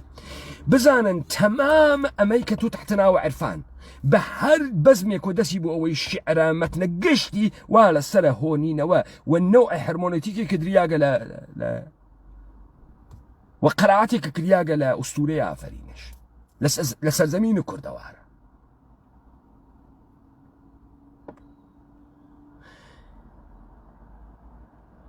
ساقی کهن ئولگووە، مەی کهن ئولگووە، گوناه ئەزەلی کهن ئولگووە، ڕۆژە ئەزەل کهن ئولگووە. من ڕۆی مامەڵەی گردین خاوس و کەس، من ڕۆی مامەڵەی گردین خاوس و کەس، جەوڕاوسە بازاڕ شاورەکەی ئەلەس. ئەمە پەیمانە دووەمە کە خوای وەسێ. پەیمانە ئەوەڵ ئینسان، هەروە کە من بۆ ئێمە وت، ئینسان مەلەکەس، ئینسان مەلەکە، ئینسان مەلائیکەس و ئینسان ئاگاهی نییە. وەلێ لەوێ ئینسان گوناحەکە، پەیمان ئەشکێنێ لەگەڵ خوا. ئەمە پەیمانە دووەم، پەیمانە دووەم بۆیە مستەوجبە ئیشی عەزابیش بێت. پەیمانێکە کە لە ئاگاهیا وەسێ، ئەو ڕۆژ ئەزەلەسە ڕزۆڕیەتە ئینسان بانگەکەن. پەیمانە دووەم کە ئەوەسێ پەیمانە ڕۆژە ئەلەستە. من ڕۆی مامەڵەی گردین خاوس و کەس، جەوڕاوسە بازاڕ شاورەکەی ئەلەس، جەسەر دووکانچەی شای سەرتوجاران، شای سەرتوجاران خواست. جەوڕاوسە بازاڕ شاورەکەی ئەلەست، جەسەر دووکانچەی شای سەرتوجاران، ورگرتم کاڵاو باڵاو نازارە. يعني فراق، يعني محنت، يعني هرچی معشوق زەریفترە، قدرەتمەندترە، بێڕەحمترە، سەرقاڵترە، گەرمترە بازاڕی. کەسێک کە دڵ ئەدا بە عشق جوانی، بە لەقاء جوانی، بە دینە سفاتە جەمالەی خوا، عەزابە کێشێ، چون معشوق دەست نەیافتە نییە و تو فراق ئەگری، حوزن ئەگری. جەسەر دووکانچەی شای سەرتوجاران، ورگرتم کاڵای باڵای نازارن. نامان لە گۆشت مەرفەردەکەی، فەردە وەش مەزمون بێگەردەکەی من. ئەر هەر ساوت دەردێ، دەردێ و تەرچەنی، بیۆ ماچوو ئاخ پەی دەردێ هەنی. عەزیزم، ئەمە فینکشنە، فینکشن ئوستورەس، ئوستورە ئەفەهمی. ئەمە نە حەقیقەتە مطلقە، نە تەلاشە بۆ پەیداکردنە حەقیقەتە، هیچی نییە. ئەمە قەرائەتێکە لە فینکشنێک، لە داستانێک. ئەوەنە تکراریان کردگەسۆ زوانە ئاهەنگین و ئەدەبیات و هەڵخستن و دەوری و تکرارکردن و بگەسەمەلەکەی زەهنەتۆ، وەکو ئەرچشەکانە دنیای لیبەراڵی، وەکو ئەوەی کە تۆی غافڵ بووی حاڵیت نییە چ خەوەرتە. ئەمە حەقیقەت نییە منێژمی تۆ حەزی پێەکەی. تەمام ئەم شعر و شاعری و ئەم مەفاهیمە ئینتزاعیە دریاگەسە قەیەکتریۆ یەک قەرائەتێکە. هەروە کە مەسیحیەت قەرائەتی بکە، هەروە کە یەهودیەت ئەیکا، هەروە کە ئیسلامە عەرەبی ئەیکا، و هەروە کە ئیسلامە عرفانیە سەرزەمینە ئێمە ئێشێ بیکاوە جوولەکەم قەرائەتێ بۆ تۆ کردگە. ئەمە حەقیقەت نییە، ئەمە ئوستورە زاغە گیان، داستانە، فینکشنە، هەر کەسێ ڕەوایەتێکی لێەکە. سەرابە، تەوەهومە، تەلاشێکە، تەواوە تەلاشیانەکە مێژ باگیان خۆ ئینسانیش با ئینسان وێت خەتایش ئەکات سویەی تاریکیەس لێو دوای یۆنگ ئێژێ ئەمە پێژن سایە، شەدۆ، سێوەر. بۆیە هەر ئینسانێ بەشێ لە تاریکیشی واتیە.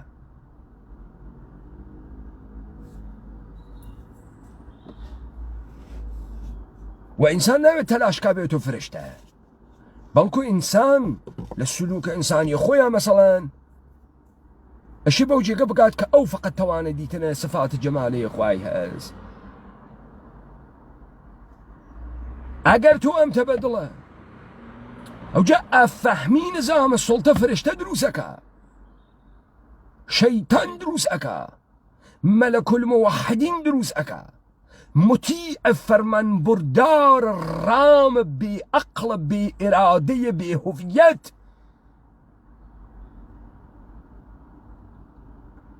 ئەم جەهانە ئەگەر تەجەلیە ئەسماء حوسنەی خواست و ئەگەر ئینسان نەوایە ئەسماء حوسنەی خوا دەرنەئەکەفت، چون حەدەئەقەل بەشە أسماء الجمالات الخلاق ورزاق وصبور ورحيم وكريم وما ندرنا كافت.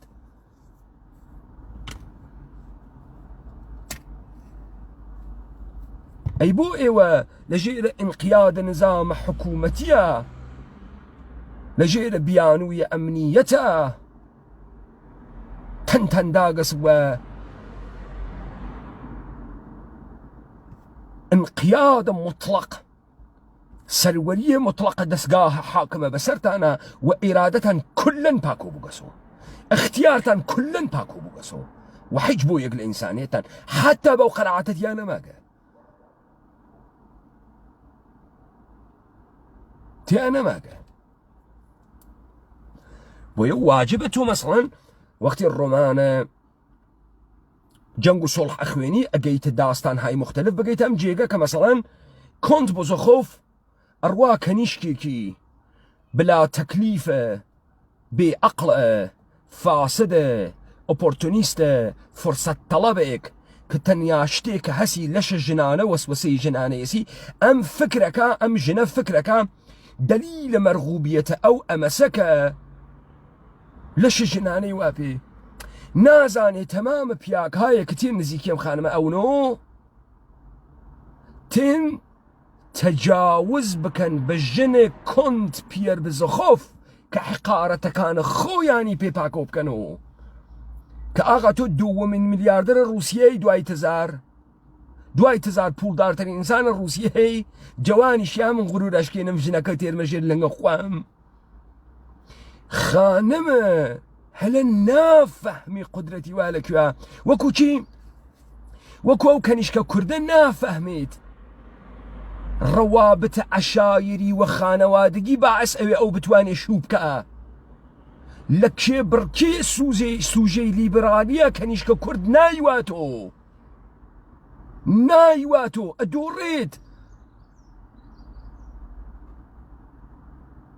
الدوريت لتارانية دور بزانا كنشكي كي كرد تو قركت بروي لتارانا دس وسكسي بقات لما حفلك شي باني تارانا دس بسكسي بقات حربو خونا ما يشكردن هر روكش تو إشي 20 دانا شعر فروقة حفظويت تو إشي 4 دانا شعر اللوركا بزاني تو إشي حد أقل ديان جملة نغز لني بزاني تابتواني سكسي بكي كاوراي كاول الدهاتي تو الروابط خانوات دقيد مرغوبيتي بيداقات واني زندقي كي تو الرقابة السوجية مدرنة لكن إشك تاراني نايويتو چونتو بسوادي تو أحمقي چونتو فكرة كي فقط چون جوتي ممكولش جنانة وابي أتواني الروتي بكيتو بيديت تو أتواني بملش جنانة بيويتو لجهان امرو أو چتيوا كنيش كتاراني داري تيرتو داري بيري دناتواني داري بيريت مجلس أشراف چون حد أقل 15 جو رقصي قركتو بيزانيت تانغوي قركة تشاتشاي قركة صلصاي قركة أكاوراي كاول تو برويا كقر كسا دسو حلقيتو فقا وقوردي تو إشي أمانة بفهمي تاب بزاني كار كردكان لزندگي چيه هلن ني أزاني و بياغانتين السراغي بو خاطري كنت بزخوفتين كنت بزخوف چوبو لوسوسيكي خويا جنيكي فاسدي خواست بو تمام پولكي لبرانبر يم جنبي ارزش بو وم جنبي آبرو يكرد بوجودكي وجود دار كردو وام جن الرسوائية هاورد كاوراي كنت بزخوف كوتا مصرف الكحول كوتا خوغم كردن دردكي قورا لوجود ياو نيزاني چ بيبكات ام درد چ بو درد او بو كتوان معني كردن زندگي خوي نبو ولا كناريا هم دمكان انسان هاي سخيف يكبون انسان هاي يكبون كارزش هاي متعالية من انساني انا نافهمي وامش خوي مقصر بو لويك هم نشينانك هاورد كديكشنري كان لقال يكتريا فرقك اما قال لحزي لخوي نبرسي هلن تا زمانك من ارسيم نبردو محل سەگی بە من نێنە بۆ لێ و دوا هات خۆی دا بە ملی منە هەر ئەو ئشتباوە کۆنت بزۆخۆفەی کات کە سەمەرەکەی ئەوێتەوە ئەوەی کە کۆنت بزۆخۆفە بەڵبەخت ئەوێتەوە ئەلکۆلی لە تاوە بەڵایەکە هێلن بەسەری تێنێت لە دوێنێکا کە ئیکا لەگەڵ دۆلۆخۆفە ئەمە هێلن لە سەرمەستیە فساد خۆی لەحزەیە فکر ناکاتەوە کە تەمامە ئەم ئەشوە و مەجالسە ئەشرافی و وتیوتیە ژنانەکەەوە دەستی تێرە وەڵەن حەسادەتە ژنانی وا لە پشتە دوومە ئەم تا زەمانە مەرقوبیەتی هەست کە ژنە کۆنت بزۆخۆفە بە مەحزێ بزۆخۆف تەلاقی ئەدا و داستانە ڕسوایی دۆلۆخۆف مەترەحەوێت و ئەم ژنە شروع ئەکات بە ڕەوابەتە جنسیتەکە یەک و دوو نەفەری ترا بە تۆرە مطلق ژنانە سەن پەتەرزبورگ شروع ئەکەن بە پۆمپاژە فەساد ئەم خانەمە لە ناو یەکتریە هەلن وەختی ڕاتە مەجالسە ڕەقس و میێوانی ئەم دەحفە مەحەلی نانێن وەکو دەسماڵێک تەماشایەکەن هیچ کەسی جواوی سڵاوی ناتۆ نە ژن نە پیاک هەلن لەگرا ئشتبای کرد دلیل ئەوەی کە تۆ مەرغوبیەت بوو خەڵک سڵاوتی ئەکرد کۆنت بزۆخۆف بوو وەختی تۆیان ئەوردەناوە تەختەخا و گەرەکیان و تەجاوز و ڕۆحە کۆنت بزۆخۆف بکەن حقارەتەکان خۆیان لە مقابڵە بزۆخۆفێکا کە ئەحساسیان ئەکە بشکێنن ناوەی کە تۆ فرە چتە مەرغوبێکی شتە عەجیب و غەریبێکە وا پێوە دەرەجەی گەرمایی لە شەتۆ 84 پیاگ ئەتاوێتۆ لە ناوتە نەباوە کاول حاڵی بوێت حاڵی بوێ لە چمە ناسمێکە قەرارگرکە بۆیە تو واجبە زەوایای جۆرا و جۆرە ئەم زندگیە بناسیت بفەهمی ئەم مەسیرە کە ڕووی بۆ تورکستانەها کاولستان نەسیبت ئەوێت و کە ئەمڕۆ لە سەرزەمینە ئێمە بەدەیان ئینسان خودکوشیەکە لە تووڕە ڕۆژا من و تۆ خەوەرمان نییە لە پەسە پەردەیە چیا خەریکە خودکوشیەکە لە پەسە ئەوەی کە کاکە گیان کەریان ناڵ کرد بۆ جادەی خۆڵ ناڵیان کرد کەر بیوەیتە سەر جادەی شۆستە و ئاسفاڵ تەقەی سمەکانی تێ چاوەکەم ئەم لەشە ژنانە سەدان ساڵە هەزاران ساڵە ژنە ئێمە هەسیان بابە لە سەرزەمینە ئێمە ژنیش بووگە دڵداریشی کردگە سەکسیشی داگە هەزاران ساڵە داگەسی تۆ کەشفە جەدیدێکە نەکردگە تۆ خەریکی وەکو هێلن خۆت نابوو دەکەی هێلن بە مەحزێک ئەفەهمێ حیچێک نییە تێتە ماڵ و خۆی ئەکوژێت کاکە منێژم کاورە دەهاتی تۆ دەهاتی چون تۆ نازە تۆ ئەسن نە مەنفعەت تەڵەبی نە سوژەیە مۆدەرنی نە حاڵیتە تۆ لەم کێبڕکەی دنیای ئەمڕۆ نایوەی تۆ لە کێبڕکەی فەسادە نایوەی تۆ خەیلێ لە تۆ شیکتر و باکلاستر و قدرەتمەندتر مەوجودن تۆ لە هەر کوێن لقمەیەک نەسیبت ئەوێشی بگەڕی بزانی عەزەمەتە ئەو لقمەتەوە لەکوێە کاورای کوردوا تۆ ئمڕۆ لە حەلیمە کوردستانە لقمەیە نانە پێ ئەدەن تەحتە ناوە موچە تۆ خەریکی تەمامە کوردیەت ئەفرۆشی تۆ بە 1 ملیۆن دینار بفەهمە خەریکن چیت لێ ئەسێنن خەریکی چی هەڕاج ئەکەی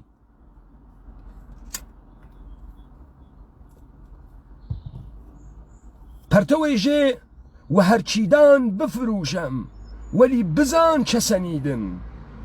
و یاڕێژیت هەرچێکیان پێدامنی پێ بفرۆشە وەلی بزانە بەو قیمەتەی کە منە فرۆش چی پێ ئەسێنیت من لە دیبەیتەکەی جەنگ و سۆڵحا وتم باوکە هێلن دائیمەن پێر بزۆخۆفی تەحقیرە کرد پێر بزۆخۆف کوڕ کۆنت بزۆخۆف بوو وەلی ئەنو کوڕ نامەشروعە ئەم کاورە دانی تێش کردووە سروەتە بزۆخۆف بووات دائیمەن پێری تەحقیرە کرد کاورای کاورای خوێڕی تۆ فەرزەندە نامەشروعی تۆ زۆڵەزای والله حیفە تۆ کوڕە فڵانی ناوە فڵانی دووەسەرۆ بێ تۆ بەڕاستی ئینسانێکی نالایەقی تۆ بەڕاستی ئینسانێکی ئەحمەقی تۆ ڕاستی حیچ و پوچی وەنە من محاولەکەم لقمەنانێ بەمە تۆ فەقیر نەوی بزۆخۆف نەیوت کاورە تو چ کارەی من ئەگەر فەرزەندە نامەشروعیش بووم لە پشتە کۆنت بزۆخۆف داکەوتگەم تۆ چ کارەی تۆ کەی لەو مەوقیەتە وا بە منێژی پاپای ڤاتیکانە حیز ئەڕواتە سەرزەمینە کوردەوار و مردمە ئێمە ئێژێ دانیشتوانە کورد دانیشتوانە کورد لە خاکە کوردەوارە و ئومەتە کوردی ئێژێ دانیشتوانە کورد یەک نەفەر اعتراز ناکە بێژێ گەمژی دانیشتووی ئەگرا هەنە کێس هەنە تۆس تۆ ساحەیویتی تۆ کەی بووگی تۆ ساحەیوە خاکە من تۆ کەی بۆ من قسە ئەەکەی تۆ هاتکی چی بووەی کامە سەروەتە من بووەی تۆ هاتکی کامە مەشروعیەت لە من بسێنیت وەکو پێربزەخۆف مەشای یەخەی بگرتای بە باوکە لێن بیوتای تۆ چکارەی دەرکە مەوقعیەتە خۆی نەکرد بێژێ مەوقعیەتە من حتا کوڕ زۆڵەزای کۆنت بزەخۆف بم کوڕی ئەوم لە پشت ئەو کەوتگەم تۆ چکارەی مەوقعیەتە تۆ چییە تۆ کەی وەختێژیم سەرزەمینە کوردەوارە کریاگە بە کاولستان بۆ خاتری ئەوەی دیبیت لەسەر دیبیت لەسەر دیبیت ناو ئەم جامعی ئێمە نەکریاگە تا حتا کاورا بفەهمێت کاشکای ڕۆژ ئەزەڵ نەوای بەیارم نەبواویوە باعیس دڵەکەی خەمبارم یعنی چی ئەم دڵە بۆ خەمبارە ئەم ڕۆژە ئەزەڵە کامە ڕۆژە ئەم یارە کامە یارە لە ڕۆژە ئەزەڵا بگوس و یارەتۆ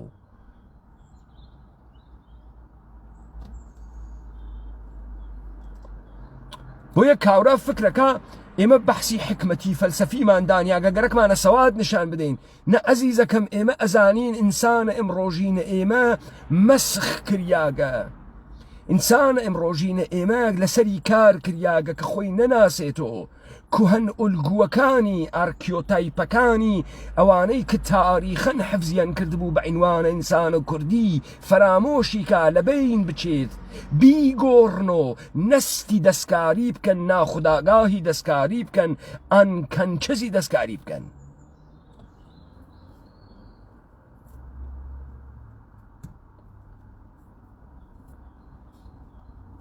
تەوەجۆ فەرموون ئێمە مەوقعیەتە خۆمان وەکو کورد لە سەرزەمینە خۆمانە نافەهمین چه شکلیە بۆ ئێمە هیچ وەخت ناتوانین ڕۆمانە جەنگ و سۆڵح بفەهمین بۆمان ناخوێنرێتەوە ئەی خوێنین و حاڵیمان ناوێت چون ئێمە ڕۆژی 1 ملیۆن کڵاوی ئاوانێنە سەر خۆمان حاڵیمان نییە 1 ملیۆن جوار زوانمان ئەگۆڕن و هەر وشەیەک معنایەکی هەست کە خفەت و خاری و ئینقیاد و لە ماهیەت کوردی و ئینسانی بوونمان دەرمان تێرێت وەلی ئێمە نافەهمین بۆیە ناتوانین جەنگ و سۆڵحیش بفەهمین بۆیە ناتوانین کەسێ وەکو پێر بزۆخۆف بناسین کەنیشکەکانە ئێمە گەرەکیانە بوون و هێلن عەزیزم ڕێگەیە هێلن سەحرای کەربەلاس خودکوشیە عەزیزم ئەمڕۆ ئەگەر کاورا دەست بە تۆ ئەگەیەنێت بۆ خاترە ئەوە نییە تۆ لەشەی جنسیەکی قەشەنگە هەست فقەت یە سری ئۆغدە لە خۆیان سا ڕێژەکە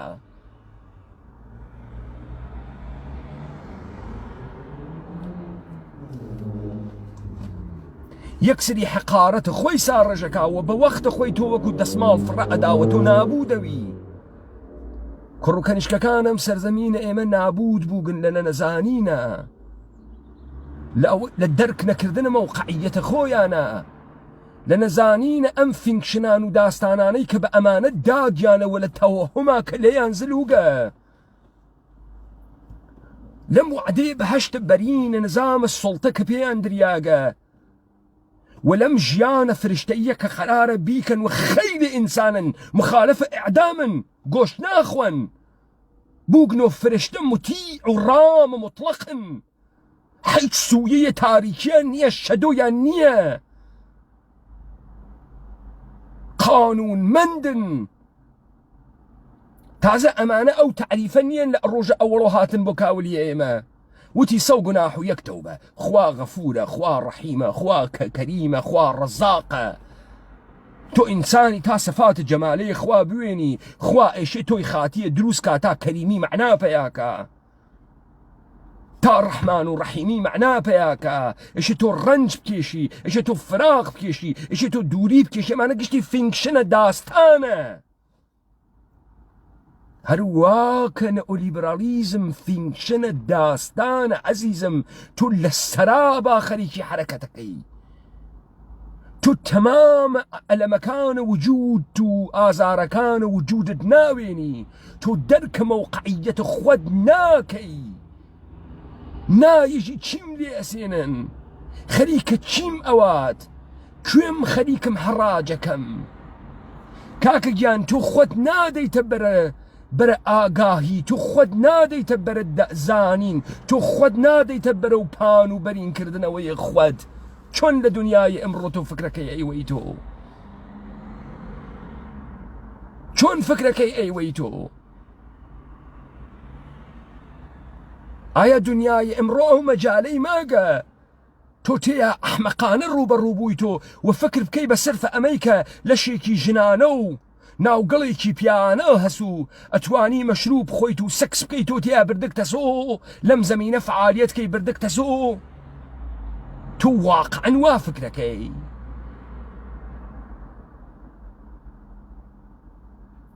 دلیلی ئەمەی کە تۆ وا فکرەکەی ئەمەسە عەزیزم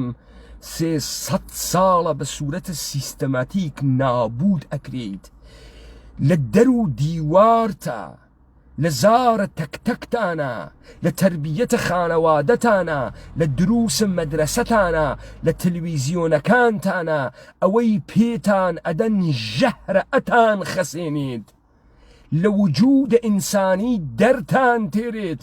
ئەنا بەحسە ئێمە ئەوە نییە تۆ ڕابطەی جنسی دەزیانێزت،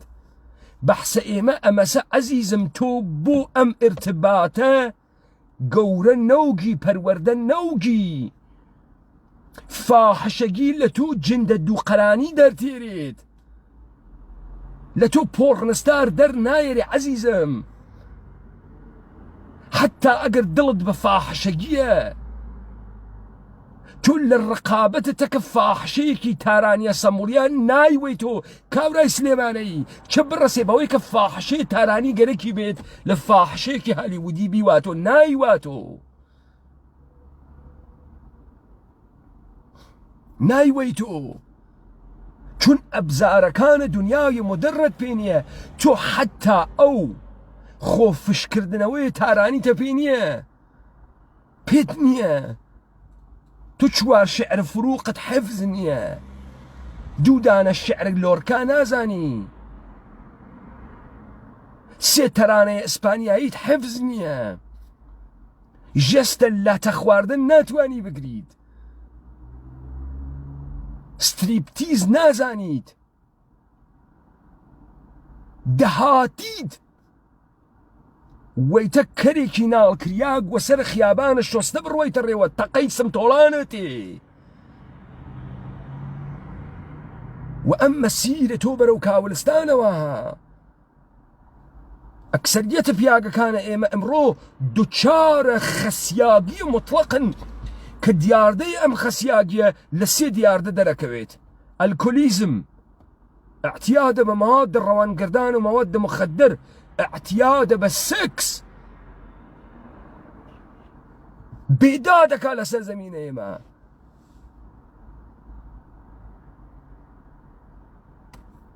چون تۆ ئەم ڕەوەندە تێی نەکردگە حتا لەم مەسیرە بتوانی ڕقابەت بکەیتەکە بازاڕ جیهانی.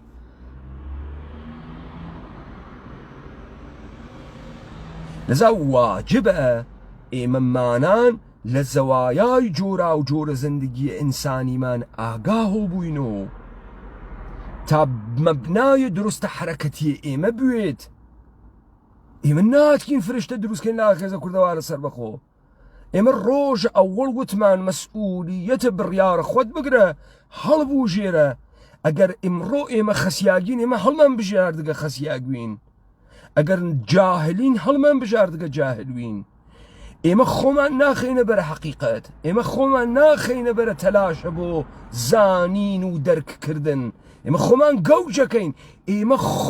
خۆمانمان وا پێ کردگە هەڵمان بژاردگە.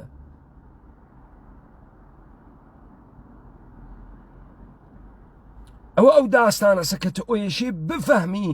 بۆ ژیانە لە دنیای ئمڕۆ بۆ دەرک دنیای گوزەشتە بۆ دەرک اتفاقاتی کە بەسەر تۆ گریاگە تۆ احتیاجت هەست ئاگاه بیت تۆ احتیاجت هەست دەرکت لە خۆت و لە موقعیەت خۆت بوێت تۆ احتیاجت هەست کە حرەکات بناسیت تۆ احتیاجت هەست کە بتوانیت خاسی و خراوی تەشخیص بدەیت کاکی برام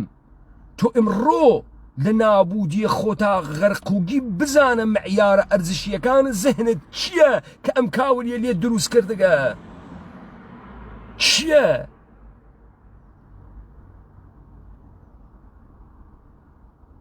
تۆ چ وەجهە ئشتراکێکت تەکە کەمیونیتی کاکە ڕۆیتە ناوی هەست سرفە مەسرەفگەرایی سرفە عشق و عەلاقە بە پوڵ ئەمەسە عاملە ئشتراکە ئێوە ئیجتیماعاتە ئینسانیتان دەم قەوڵە پێدەم ئەم ئیجتیماع ئینسانیە کە عاملە ئشتراکی ئەمەسە نامەردی شیواتیە کڵاوبەرداری شیواتیە زەخم لە یەکتری شیواتیە وەکو گورگ ماتەڵن ملە بێتە لاو بەن لێت پەڕ و پووتەکەن تەبیعەتەن لە ناوە دڵە ئەمە هیچ گەورەیەک نایەتە دەرەوە تەبیعەتەن لە ناوە دڵە ئەمە هیچ خەلاقێت ئەمە ئاغازە پایان عدەیەکە ئەمە ئاغازە تەواوبوون دەستپێکە تەواوبوون عدەیەکە و تویشی بزانیت ئەم پایانە و ئەم تەواوبوونە خەریکی خۆت بەدەسە خۆت ڕقەمی ئەدەی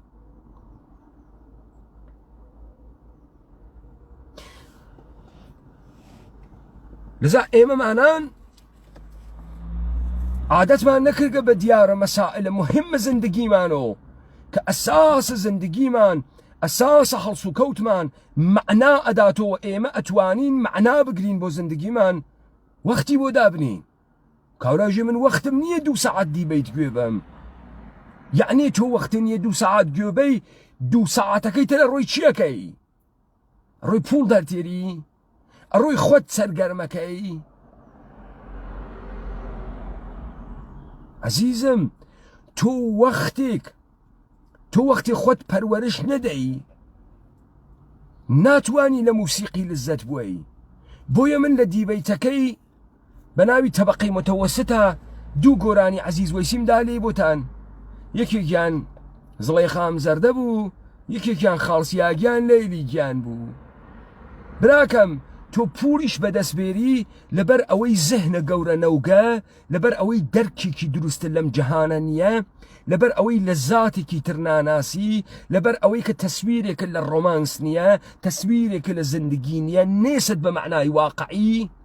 دەرکێکە لە موسیقی نییە فقط لەحزەیە شادی و خۆتەکاندان و لە زاتێکە لە پەسە ئەمەتێت هەڵپەرتەیەکی دەست ماڵەتەقەی مەمکە یەکێک و دانسێکەی بتوانی سمتە یەکی بگریتە دەست و یا بتوانی خۆت بەهاوێتە باوەشە کوڕێ سەمەرەکەی ئەوەیەوە ئەوەی کە تۆ هیچ اتفاقێکەتیان نەکەوتگە تۆ نە دەرکە لە زڕێخام زەردە بوو نە دەرکە لە خاڵسیاگیان لەیلیگیان بوو تۆ حەسەن تەرانە ناناسی کێ بوو تۆ تەرانە بێژێت ئەسن تو دەرکێکە لە ڕابتەیە فیما بەینە پیاگ و ژنێک نییە ئەسن تو دەرکێکە لە عشق نییە ناتوێت چون تەمرینی نەکردگە چون پەروەردە نەوگی بۆی چون زەوایای جۆرا و جۆری بەڕەسی نەکردگە تۆ هەنووز لە حەوائج غەریزی تاماگی تۆ تا بتوانی لەمانە فاصلە بگری تۆ کە لەو زلوگە پڕبووگە لە تەواهۆمە پوڵ نەخشەیشە نەکێشاگە بەم پوڵە چیەکەی ولذا مجالی گرتگە لە تۆ لە بەشەکانی ترە تەعمە زندگی بکە حەسەن زندگی بناسی من بارها بە تۆ ئێژم ئینسان دووناودوون ئەوێت لە ناوی ڕۆمانەکەی جەنگ و سۆڵحا هاوردم ئەمرێت و زێنەک ئەوێتەوە لەحزێتەکە مەرگامەواجە هەوێ ئەفەحمێ ئەسڵەن زندگی نەکردگە پێر بزۆخۆف تەمامی سروەتی نەوەلەت کە سێو زەمینیەکەی کاورای ڕعیەتە ناو زندان پێر بزۆخۆف تازە فەهمی ئەو ئەسڵەن لەزەتی لە زندگی نەوردگە و نەیزانی کە زندگی چییە هەڵمەقوتی کردگە تنتن لەم بە قونمەقەی ئەو لەو بقونمەقەی ئەو لە زارا بقونمەقەی ئامین لە ئامین قەی خەدیجە ئامینێم تاقانەی دایە ئایشێ گوڵی و فاتمە و ڕعنایە لە چواران یەک بۆ من باە ئاغ ئامینێم تاقانەی دایە ناتوانانی ئەنتخاب کا کامیان فقط برسیەسی سەکسی گەرەکە کونای گەرمێکی گەرەکە ناتوانێ کامیان ئایشێ گوڵێ و فاتمە و ڕعنا و ئامینێ فەرقەکەن کامیان گەرە فەرقی ناکە وڵا هەر کامیان بوێ فەرقی ناکە و برسیمە و تاوە هەرچێکتان هەزبێری و دەسە خۆشوێ یاخوا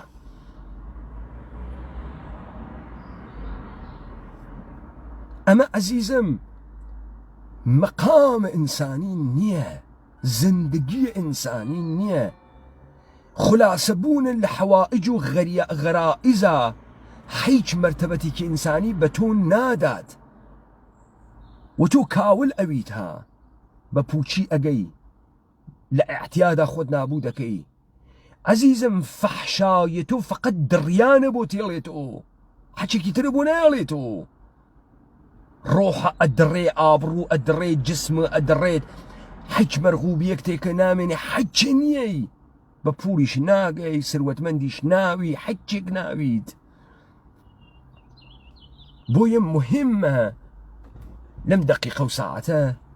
بفەهمی تۆ محاسرە کریاگی بە کامە فینکشن و ڕەوایەت و تەفاسیر و هێرمۆنیتیکە ئەمانە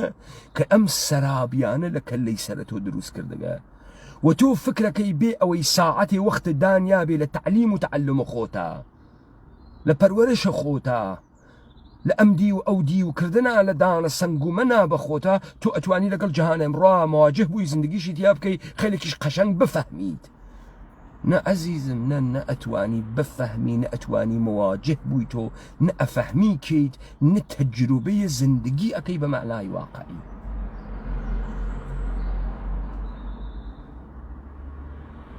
لا يوضح